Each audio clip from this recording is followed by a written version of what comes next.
இந்த வீடியோ கொஞ்சம் பாருங்களேன். ஒரு திமிரு பிடித்த பையன் டெய்லி ஒரு நாயை பின் வைத்து குத்தி டார்ச்சர் பண்ணிட்டு இருந்தான். அந்த நாய் சைலண்டா அந்த டார்ச்சர் எல்லாம் டாலரேட் பண்ணிட்டு இருந்துச்சு.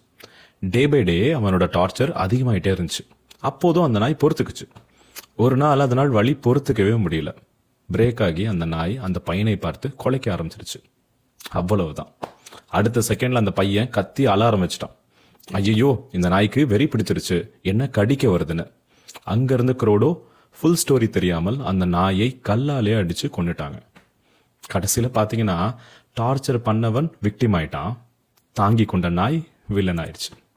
சைக்காலஜியில் இதை ரியாக்டிவ் அபியூஸ்னு சொல்லுவாங்க. நம்ம வாழ்க்கையிலுமே இப்படிதானே.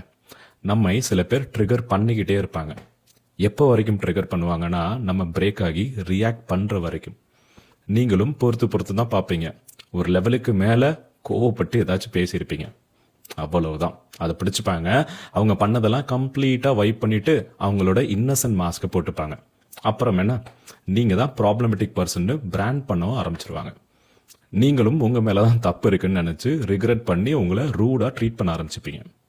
So next time someone triggers you again and again, just remember your reaction is their biggest weapon. புரிஞ்சுதா உங்களுக்கு? கோவத்தை கண்ட்ரோல் பண்றது வீக்னஸ் அல்ல, அதுதான் உங்கள் ரியல் ஸ்ட்ரென்த்.